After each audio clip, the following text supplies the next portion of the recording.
noite a todos que estiverem vendo esse nosso programa aqui. Intuito hoje desse programa é bater um papo, acho que bem franco, né, bem solto sobre a indústria do agronegócio. E para isso eu trouxe aqui o nosso CEO, Walter Maciel, e o gestor responsável pelas estratégias de agronegócio aqui da Quest, Idalicio Silva. Eu sou Giancarlo Gentilommo, respondo pela área de alternativos aqui da ZQuest e vamos fazer uma prestação de contas, tirar um pouco de dúvida, trazer o nosso cotista mais para dentro do que está acontecendo na indústria, né, e passar o máximo de informação possível que a gente pode.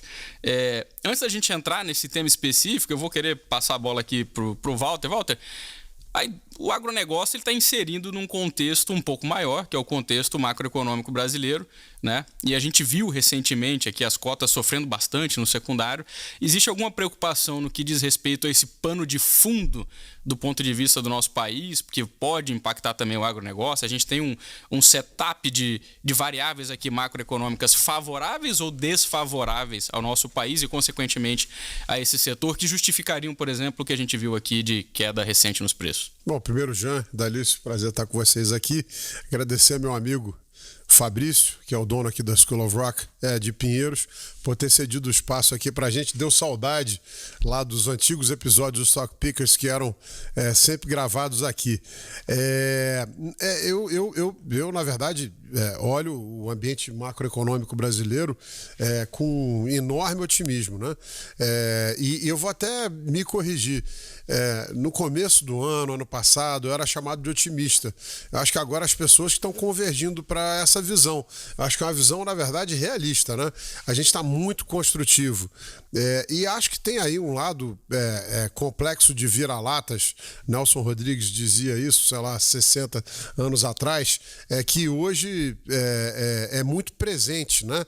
E foi responsável por enormes erros de avaliação, né? Saindo aqui um pouco do agro, mas olhando para a performance dos gestores mais renomados aí, dos fundos multimercado, nós na ZQuest tivemos a felicidade aí de estar no topo do primeiro quartil da indústria, né? Disparado, né? Talvez mais por demérito dos outros, porque nós fizemos o nosso papel de olhar a economia global, olhar a economia local, olhar o que está sendo proposto pelo governo e aí tomar posições em cima dessa análise. E acho que os nossos gestores se precipitaram. Primeiro que tiveram um enorme preconceito com o plano fiscal que foi apresentado pelo Fernando Haddad, nosso ministro da Fazenda, e também por um erro grave de leitura do cenário internacional, notadamente do cenário americano. E aí vale a pena lembrar, né? O multimercado tem essa vantagem de poder estar em qualquer geografia, de poder estar long, estar short, mas nós somos brasileiros, né? O nosso expertise é muito mais de Brasil do que de US. E aí você vê aí um pessoal que estava comprado numa recessão americana que não aconteceu. Então vamos tentar trazer esse contexto sem fazer uma análise muito longa. O Brasil, ele entrou na pandemia devendo 33% do PIB a mais do que os nossos pares emergentes. É a barbaridade de diferença. E isso se deveu única e exclusivamente à má condução econômica do governo Dilma Rousseff, né? A nova matriz, tínhamos 18 trimestres de recessão. Ela gastou muito menos que o Lula, é verdade. Lula gastou 6% ao ano, 6% do PIB ao ano no primeiro governo e 10% no segundo, mas ele pegou uma economia e ajudou também, passando renda para a população. A economia disparou naquela época, empurrada pelo enorme crescimento, fabuloso crescimento chinês, muito dependente daquele ciclo de infraestrutura.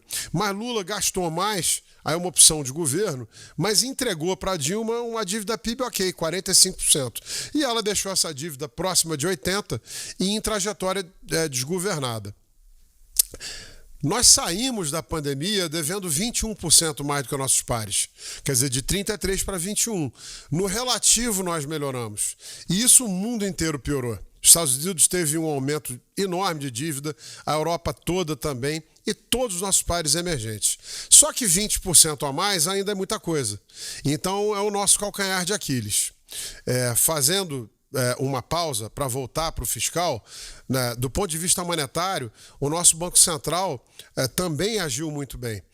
Nós tivemos o aperto mais forte e mais cedo do que os outros bancos centrais, sejam de países desenvolvidos ou países emergentes, conseguimos trazer a inflação de um patamar altíssimo para convergindo já para a meta. E fazendo aqui uma comparação que eu acho que pouca gente está olhando, nós conseguimos trazer a inflação 8,7% nominais para baixo a um custo de 0,3% do PIB. Os nossos pares emergentes trouxeram a inflação 1,5% para baixo a um custo de 5,5% do PIB. Então olha como é que o Brasil foi melhor. E o mundo desenvolvido trouxe a inflação 4% para baixo, menos da metade do que nós fizemos, a um custo de 2,5% do PIB. Então, assim, pela primeira vez em muito tempo, o Brasil relativamente foi muito melhor do que o resto do mundo, dá para se dizer. Junto com isso, a gente teve, na eleição do Lula, um medo que me pareceu muito pertinente. Quando o Lula foi eleito, acho que a maioria do mercado pensou o seguinte: olha, nós já temos um problema fiscal grave e olhando que ele gastou 6% do PIB ao ano, em média, no primeiro governo e 10% no segundo, vai vir alguma coisa por aí, vai dar muito errado, né? Eu tenho batido nesse ponto, essa frase de efeito já está ficando conhecida, mas ela é importante, eu volto nela. Lá na ZQuest, a ideologia fica em casa. É bom você ter sua ideologia. Eu sou um cara mais de centro-direita que acredito num governo menor, mais enxuto, de menos interferência no setor privado, menos dinheiro para o setor público, mais para o setor privado e no setor público focar nos serviços essenciais. Eu acho que essa é a receita para um crescimento maior a longo prazo, dando mais renda para a população. Mas dito isso, na hora da reunião de cenário, juntando os gestores e olhando o que está acontecendo, nós chegamos a algumas conclusões. A primeira, o pacote do Haddad mostrava um novo tipo de arcabouço fiscal que substituiu o teto de uma maneira mais completa. O teto ele era muito radical. Em anos em que a gente cresceu pouco, nós gastamos muito menos que o teto. Eu não estou defendendo aqui que gaste mais quando cresce menos. Em anos que se cresceu pouco ou que se teve recessão, o gasto foi muito menor do que o teto permitia. Está errado. Podia ter gastado mais e ser contraciclo. Ainda mais que num país com desigualdade como o Brasil, educação, saúde não pode faltar. Em anos que a gente cresceu mais, notadamente 21, 22, a gente gastou muito mais do que o teto. Aí era o ano que você tinha espaço para poupar um pouco mais. O arcabouço ele é mais moderado, ele é mais modulado. E ele propõe o quê? Um chão de 0,6% do PIB e um teto de 2,5%. Esse teto de 2,5% é menos do que a média de gasto do governo Bolsonaro, que foi 2,9%. Governo que enfrentou uma enorme pandemia, é verdade, e boa parte do gasto veio para proteger a população aí, e um governo que entregou uma despesa primária menor do que assumiu de outro governo, pela primeira vez desde a Constituição de 88. Notem, aqui não tem viés ideológico. A César o que é de César, né? Méritos a um, méritos a outro. Mas quando o Haddad traz esse plano, ele fecha a porta do inferno. Ele está mostrando para a gente que aquela trajetória desequilibrada acabou. Aí o mercado começou a entrar em filigranas. Né? Primeiro, vai ser cumprido ou não? Já não está claro para todo mundo que esse Congresso hoje tem 2/3 do Congresso que é rural, bala e evangélico. Você não tem como levar o cara, tanto que pautas como independência do Banco Central, que o Lula chegou a propor tirar, reestatização da Eletrobras, foram... As lideranças foram muito importantes para poder afirmar a política que já tinha sido conquistada. Né? E usaram uma palavra muito forte: não vamos permitir retrocesso. Na hora que veio o decreto que atrapalhava o enorme avanço que veio do marco do saneamento, o decreto foi sustado numa manhã. Então, assim, esse Congresso é quem vai ter a peça orçamentária. Isso aqui é muito razoável. Então, assim, ele não vai deixar que a gente entre de novo naquela trajetória. E um segundo ponto: se o governo jogar fora, não quero mais o arcabouço, está na lei, volta o teto, que é muito pior. Então, eu acho que a gente saiu dessa trajetória. E aí, fazendo a ponte para o nosso tema de hoje, tem um outro fator incrível que já vem acontecendo no Brasil nos últimos 20 anos, mas se acelerou nos últimos 10 e recentemente mais ainda, que é o setor agro. O PIB agro no Brasil cresceu 160% nos últimos 10 anos. Paulado. Nesse período, o PIB brasileiro cresceu 1%. E isso veio para ficar. Eu não me preocupo muito, por exemplo, com a China, que eu tenho uma visão negativa, não está na hora de falar disso em detalhes, mas acho que esse crescimento em cima do ciclo de infraestrutura acabou, mas ninguém deixa de comprar alimentos. E o Brasil virou um país estratégico para o resto do mundo. Junto com isso, a gente também tem o crescimento do pré-sal. Isso não é especulação, são fatos já constatados. Nos próximos 4 anos, o pré-sal deve crescer em 80% a produção de petróleo do Brasil. O Brasil vai produzir mais ou menos metade do que produz a Arábia Saudita. Essa é a combinação fatal. A gente vai ter um aumento de saldo comercial e de superávit que vai influir e já está influindo esse ano na nossa balança de pagamentos. Durante o governo Bolsonaro, em média, a gente pagou 20 bilhões todo ano de conta a petróleo. Esse ano foi 0. Então, esse crescimento aconteceu na Noruega, nos Emirados Árabes, para quem fez um trabalho muito mais difícil, porque a gente está tendo uma bênção que veio do céu. A Coreia do Sul fez isso através de educação da população, industrialização do país, mas atingiu os mesmos objetivos. Esse crescimento de saldo comercial leva a uma transformação da economia global e local. Vou aqui fazer uma edição. Esse crescimento estrutural das exportações e do saldo comercial gera uma transformação estrutural da sociedade. Primeiro a renda vai para os exportadores. Sim. E depois ela espalha para a economia local. A gente já tem aqui no Brasil, e o Dalício fala isso muito, alguns sheiks árabes, né, Dalício? A gente já tem aí produtores rurais que estão... São os bilionários no agronegócio. E isso mudou a cara do país. Então, assim, eu sou muito animado com o Brasil. Eu acho que essa combinação de executivo e legislativo, esse embate, é muito importante para você ter peso e contrapeso e impedir retrocessos. E acho que o governo hoje tem muito pouca margem de manobra e nem acho que o governo queira fazer um acidente econômico para perder popularidade. Então acho que hoje o gap entre direita e esquerda está menor. É evidente, um governo de esquerda ganhou, o mercado tem que aceitar isso.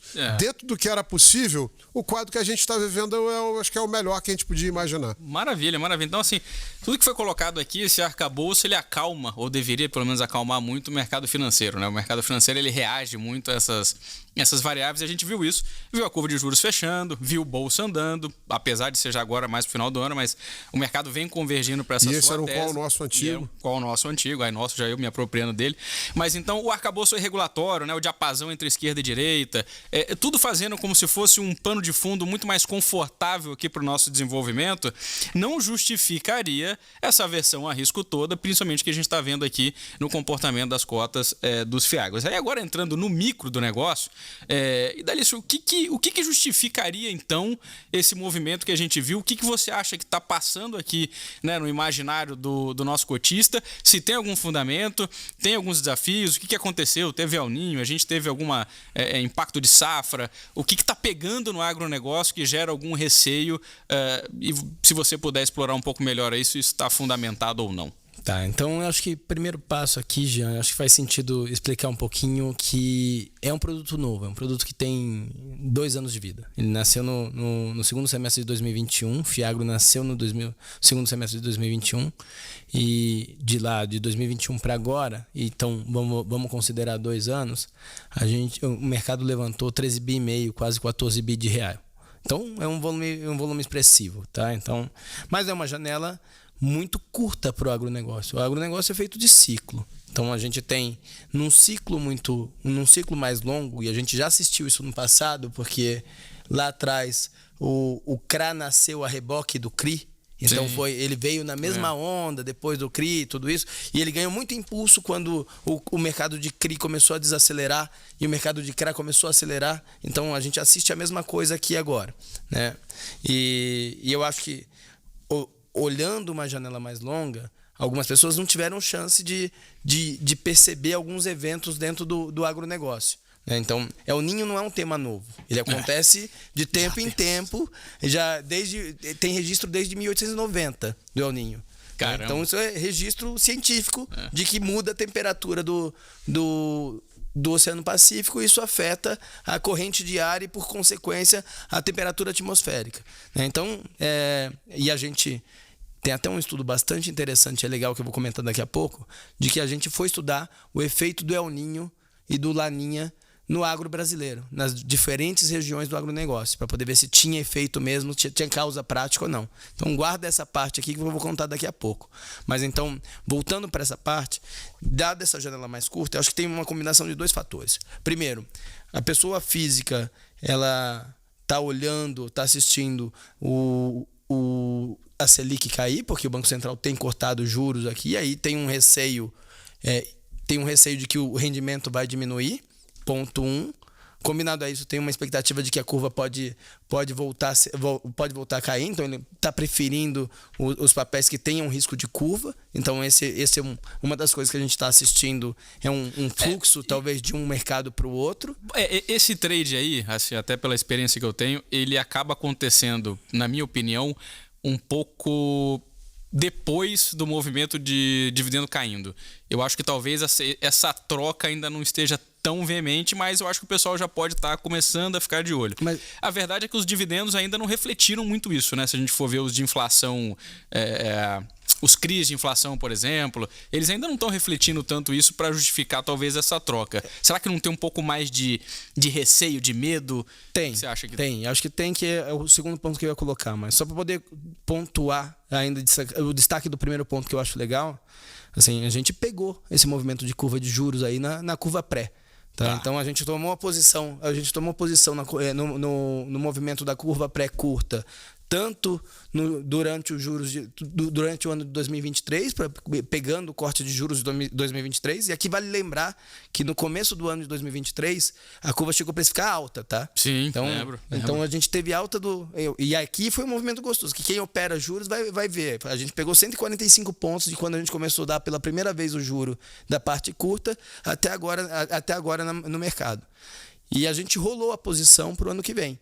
Então, para o ano que vem, a gente também está aplicado na curva curta, pegando esse movimento pré. Então, não quer dizer que por você estar num fiagro, você está isento, ou você está blindado de surfar esse movimento de juros. Então, você consegue surfar também. A gente se valeu disso. Exato. Então, e era assistindo exatamente esse movimento que a gente falou. Vamos deixar um pedaço do portfólio mais curto para pegar esse movimento. Tá?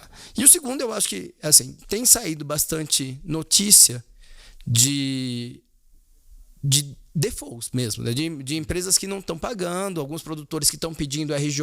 A moda da RJ. Isso. Então, e aí, quer dizer, alguns elementos fazem você acreditar que tem razão para ter uma RJ, mas são poucos elementos que fazem isso. Acho que eu brinco que eu nunca vi produtor quebrar por oscilação de preço. Eu vi produtor quebrar por quebra de safra, não por preço. A volatilidade do preço da commodity está no dia a dia do cara, tá?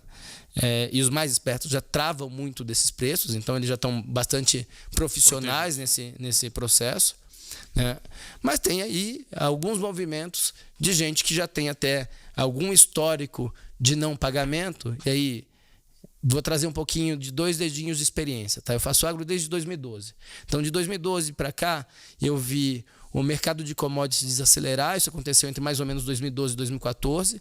Eu vi o El Niño de pegar de forma bastante áspera, bastante agressiva a produção brasileira. Isso foi 2014 e 2015.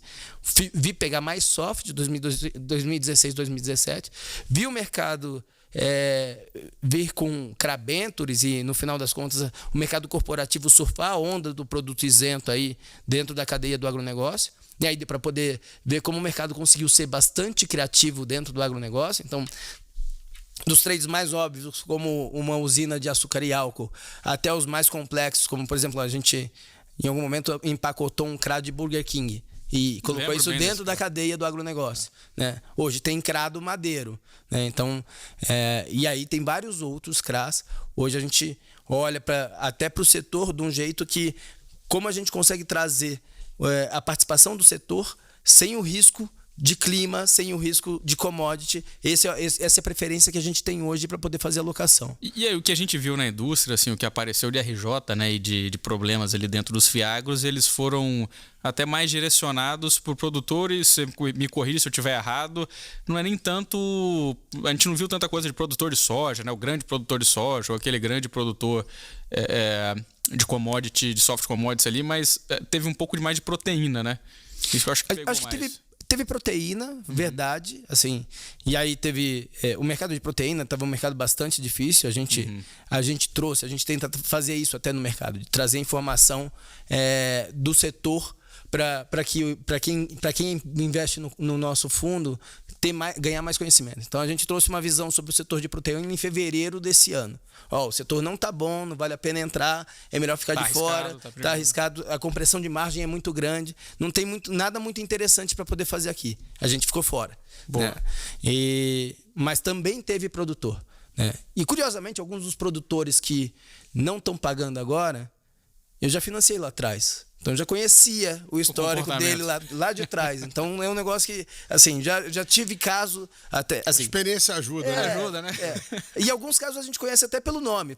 Falou o nome aqui, você sabe, não, fulano, ele tem aquela área lá em cima, mas ele não gosta muito de pagar. O genro dele é dono do cartório. Então, tem uma série de coisas aqui que, de repente, você... por estar mais tempo dentro do mercado, fazendo isso há mais tempo, cria mais casca, né? Então, e cria mais experiência, e no final do dia você consegue driblar alguns choques aí que o mercado se expôs, vamos dizer assim. Né? E aí, o que a gente fez, então, assim, acho que amarrando um pouco do que você falou, além de evitar, né, acho que setores que já estavam apontando ali como problemáticos desde o começo do ano, qual que é a tese central aqui do nosso fundo que diferencia a gente e faz com que a gente tenha, ou pelo menos nesse ano a gente teve um comportamento da carteira super saudável e que evita daqui para frente com que a gente tenha problemas similares ao que a gente viu de vários fundos. A gente não vai dar nome aqui, mas teve. Né? São vários fundos que apontaram algumas coisinhas ali e eventualmente podem apontar um pouco mais para frente. O que traz esse conforto, assim, das grandes posições que a gente tem? Por que a gente está muito confortável com elas? E das pequenas posições que a gente tem, por que a gente está confortável de que o somatório dos pequenininhos não vão dar problema também? Acho que a gente precisa dar um passo atrás e contar um pouquinho qual que é a cabeça do time de gestão, né? Como a gente pensa para operar aqui. O tema central é a gente procura crescimento. Então, a gente procura as empresas que estão procurando grana para poder ganhar mais dinheiro lá na frente. Né? O dinheiro do investimento, o dinheiro de expansão, o dinheiro que aumenta a margem ou aumenta o faturamento. Que conquista mercado. Esse é o recurso que a gente dá.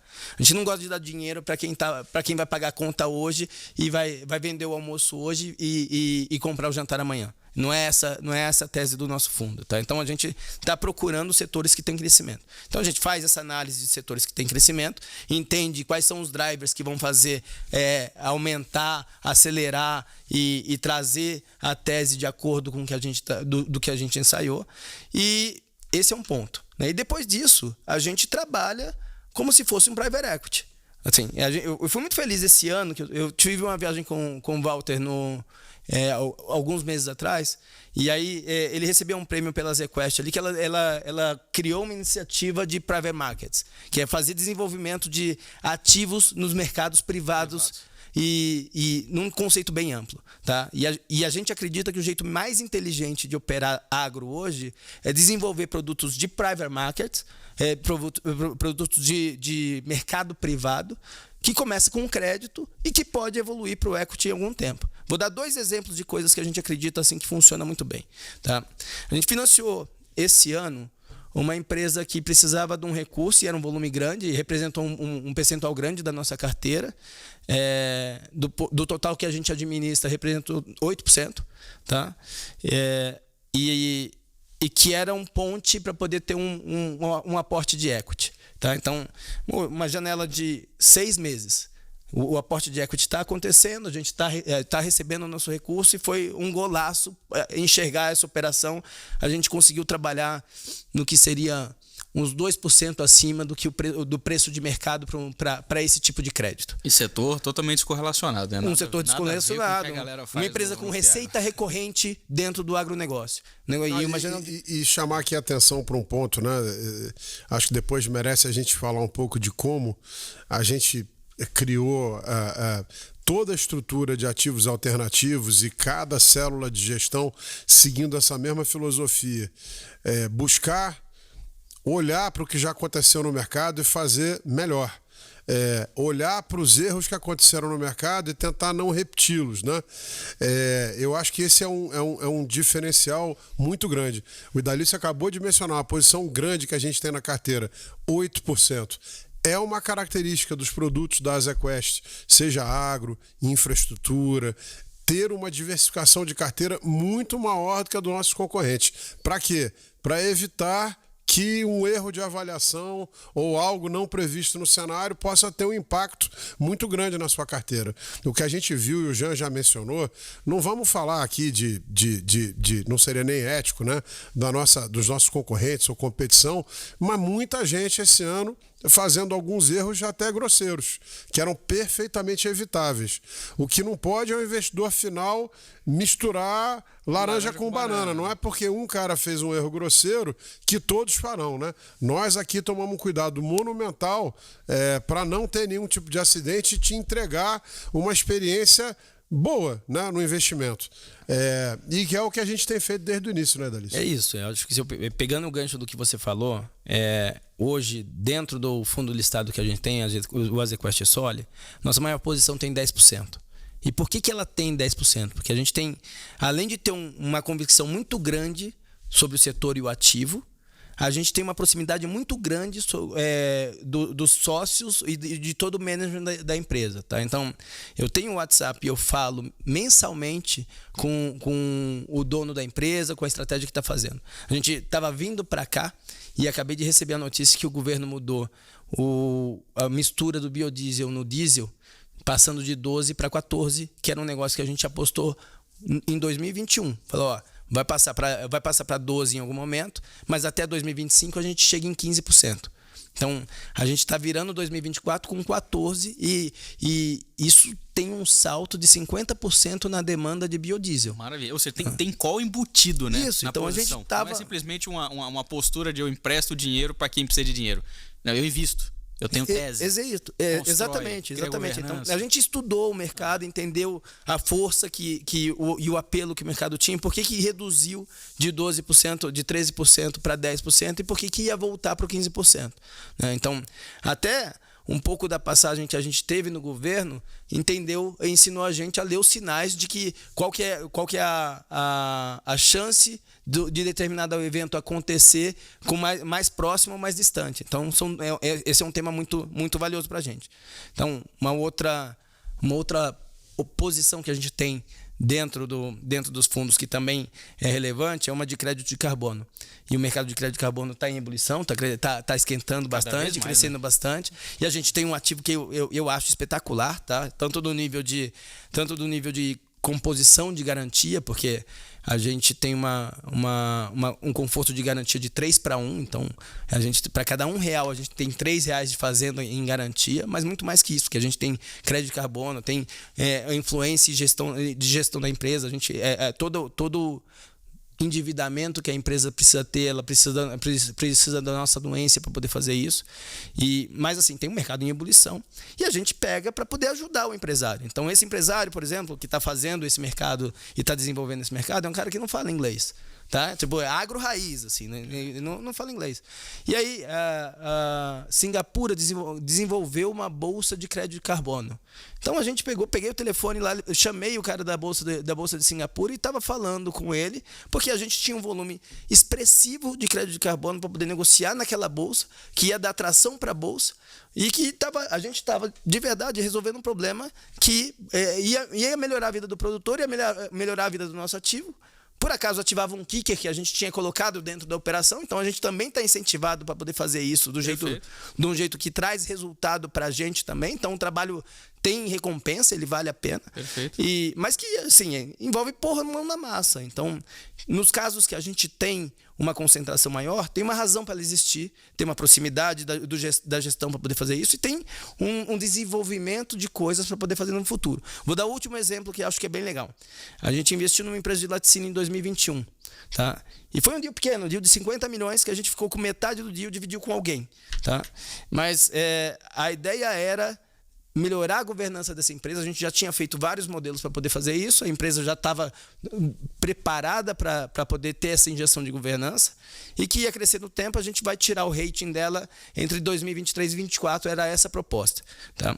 2023 ela melhorou sensivelmente todos os indicadores dela, e aí um sindicato de bancos ofereceu um recurso para ela que era 3 vezes o tamanho, 4 vezes o tamanho do que a gente tinha dado, com 30% de desconto.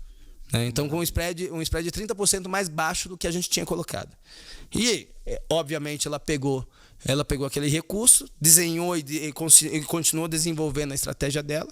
E agora, recentemente, o mês passado, o IFC, que é o braço de investimento da América Latina do Banco Mundial, está colocando mais $50 milhões de equity dentro dessa empresa.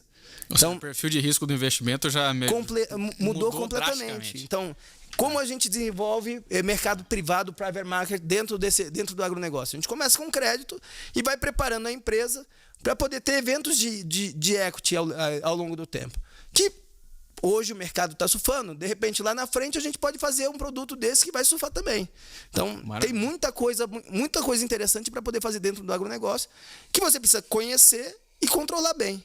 Tá? Então, eu nem acho até, e para poder trazer um ponto sensível aqui, que o mercado deveria desesperar tanto com as notícias de agro. Eu acho que falta um pouquinho de mais granularidade da informação. Tá? Mesmo no tradicional. No que está espalhado por aí. Mesmo que está fazendo por aí. Tá? Então, hoje o que tem aí deve ter mais ou menos uns 2,5% de default de todo o mercado ali, considerando 13,5 bi de crédito, 13,5 bi de ativo que tem dentro de FIAGRO. 2 ou 12%? 2,5. 2,5? 2,5. Tem uma precificação muito pior aí. Então, a precificação está pior realmente. Tá? Então, acho que falta um pouquinho, falta um produto para poder fazer isso, mas falta a pessoa física conseguir trazer alguma mais luz, substância para análise, para poder olhar. Tá? Eu trouxe aqui um negócio interessante para poder contar para vocês, que eu assisti a volatilidade da cota do AZQ no mercado essa semana. Tá? E aí eu falei, não, eles certamente não estão fazendo conta. E aí eu vou mostrar a conta, como vale a pena ser feita aqui. Tá? Então, o AZQ11, ele distribuiu no primeiro semestre 13 centavos em média de dividendo por mês. Tá? Agora, no segundo semestre, ele distribui 12 centavos de média no segundo, por mês de dividendo. Tá? Então, dá no ano 12,5. Vamos fazer essa conta aqui. Tá? O carrego que a gente tem na carteira hoje, daqui até o vencimento dela, dá líquido de imposto e líquido de taxas, um dividendo de 0,12 ao mês até o meio do ano que vem, considerando que o BC continue cortando juros de 0,5 ponto até o final do semestre que vem. Tá? E para te contar essa conta, nos preços que eu vi o fundo ser negociado essa semana, tá? A R$ 9,00 vai dar uma taxa nominal de 16,85 ao ano. Que em cima do juro que a gente já está trabalhando é um caminhão, em cima do juro futuro é um caminhão maior. Isso. Maior ainda. Em 8,75... O spread abriu. O spread abriu. Em 8,75 dá 17,35. Em 8,50, que foi por acaso que deu ontem, 8,50 dá 17,90 ao ano, livre de imposto, livre de todas as taxas, o primeiro semestre inteiro, com a conta que é simples de fazer. Qual que é o custo do carrego, tira a conta da taxa de administração e faz a conta de quanto você vai receber por mês ali. No nosso caso, a gente deu a indicação para o cotista de que ia trabalhar uma distribuição de dividendo com menos volatilidade. Então, a gente tem hoje, dentro do fundo, até um resultado guardado ali, que é para nos momentos de menos dias úteis ou menos entrada de caixa, a gente conseguir distribuir esse resultado aqui, de forma que o cotista que depende daquela receita ou daquele rendimento para poder fechar as contas do mês e quer depositar um pedaço da poupança ali para poder fazer isso, ele vai conseguir fazer um planejamento como se fosse uma receita, como se fosse um salário. No final do dia ele consegue fazer essa conta. Cara, e olha que loucura, assim, eu trabalhei com bastante produto alternativo a vida toda. Esse retorno nesse patamar que a gente está falando ele iguala ou supera a promessa de produtos de distressed, por exemplo, que ofereciam coisa de algo como 20% ao ano, mas você espera 5, 6, 7 anos para conseguir botar a mão no dinheiro. Então é um quase equity, assim, não tem. É uma simetria muito grande de risco e retorno. Assim, não, nesse preço parece não fazer sentido nenhum. Aqui vale destacar também uma coisa importante nesse fundo, no AZQS Sol e no AZQ11, tá? A gente tem hoje dentro da carteira 39 ativos, tá? Então, são 39 ativos de vários tipos de setores diferentes. Então, tem bioinsumo, eu acabei de falar do biodiesel, tem crédito de carbono, tem cadeia de insumos ali, tem um laticínio, tem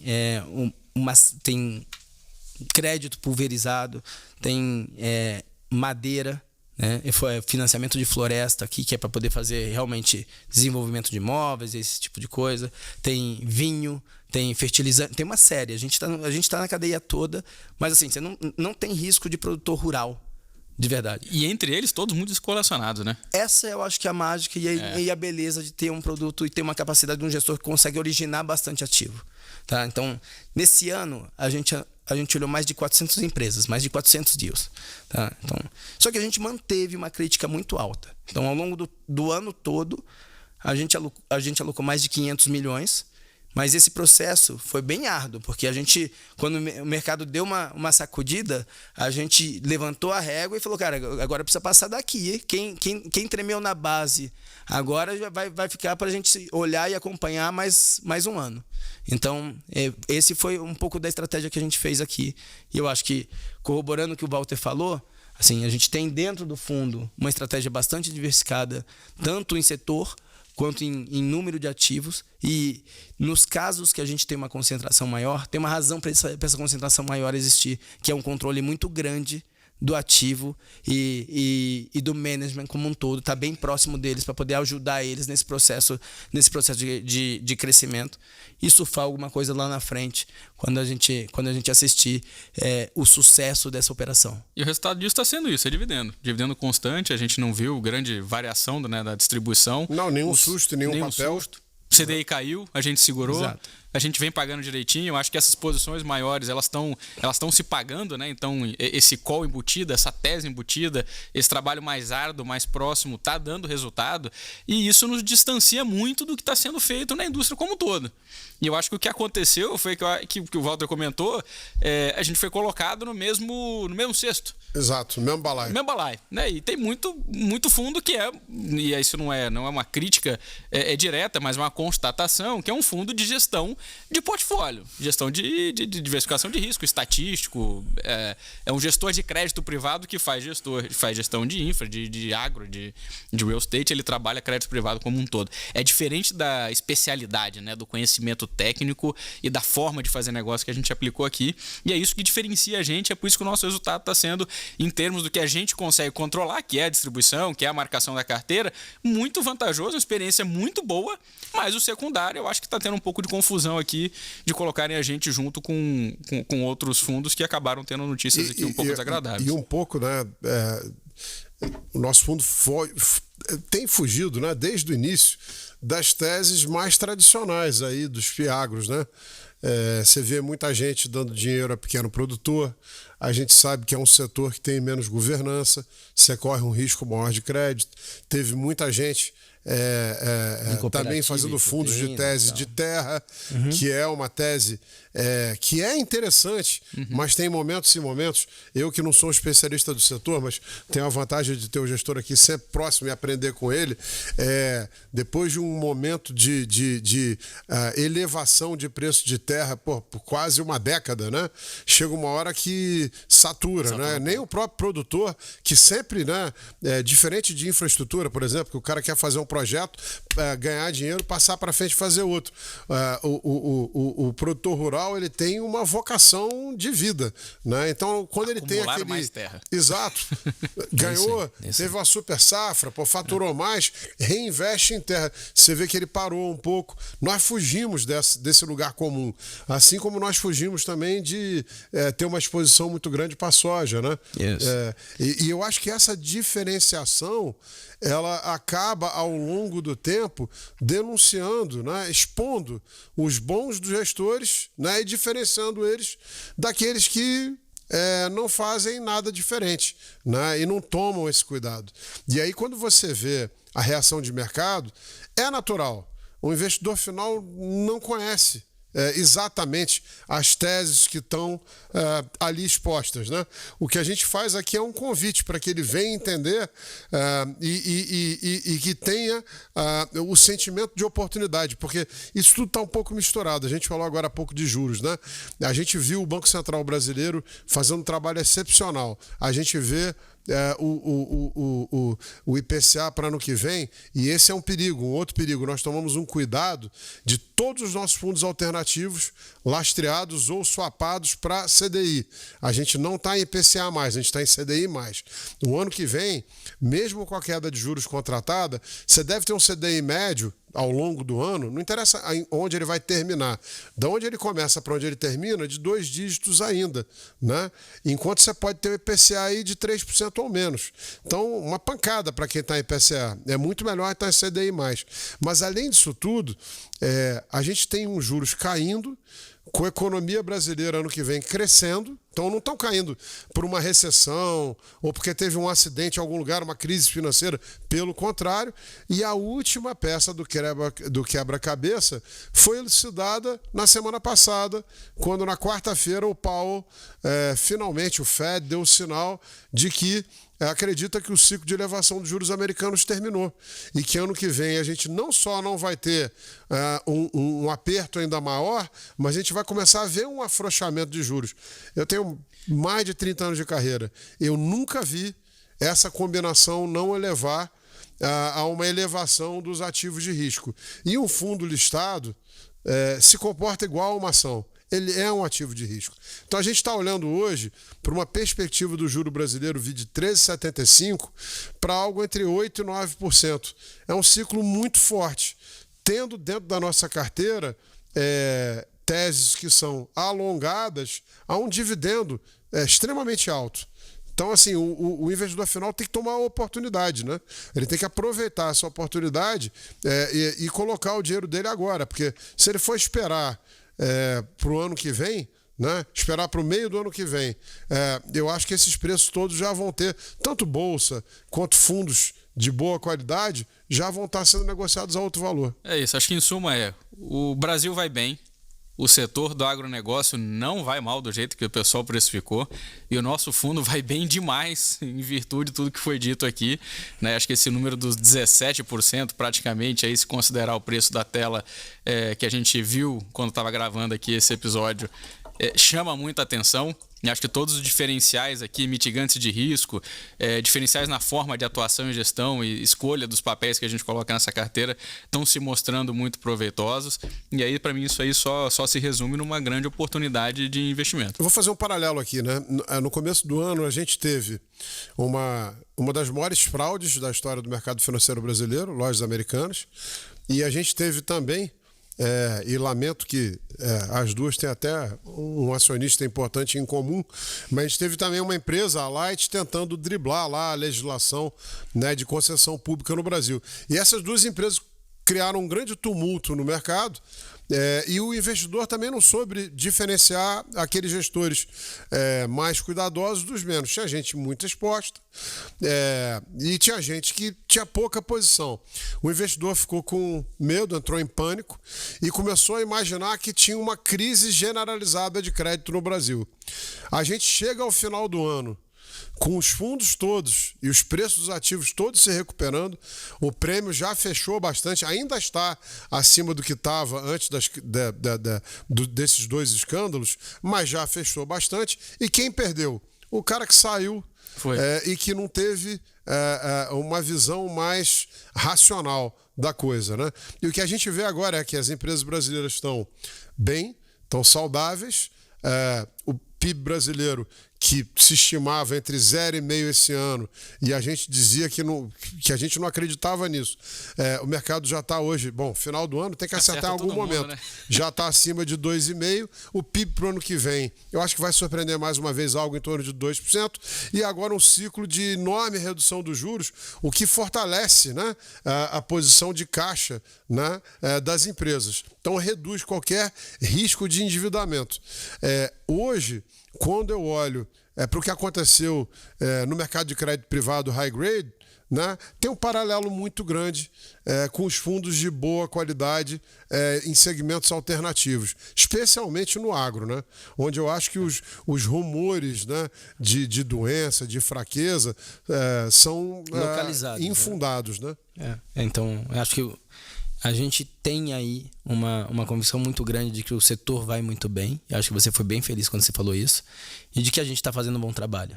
Né? Então, a seleção de ativos que a gente fez para essa carteira, para as duas carteiras, né? Para tudo que a gente está cuidando ali, é uma seleção que foi bastante criteriosa. Né? Eu falei que a gente analisou mais de 400 empresas, a gente rejeitou mais de 300. Então, porque se não tivesse bom o suficiente, a gente preferia estar fora.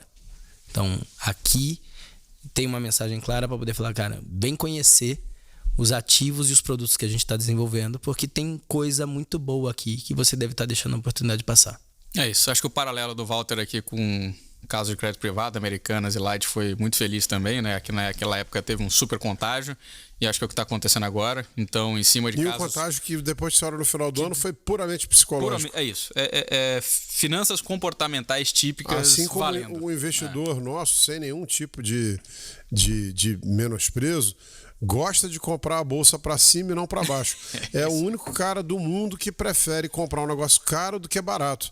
Então você mora num prédio, você sabe mais ou menos qual é o valor do seu apartamento. Seu vizinho vai e bota o preço dele metade do que você acha justo. Aí você entra, sai correndo e quer vender mais barato que ele ainda. Não, ao contrário, compra o dele, para depois ver. Você sabe que momentos de liquidação são os momentos de tomar posição. Eu vou até ser mais enfático, né? A ZQuest tem 22 anos de história e não tem nenhum caso de descumprimento de mandato ou de gerar prejuízo para os nossos clientes. A gente já montou uma área de investimentos alternativos numa empresa muito madura, né, estabelecida.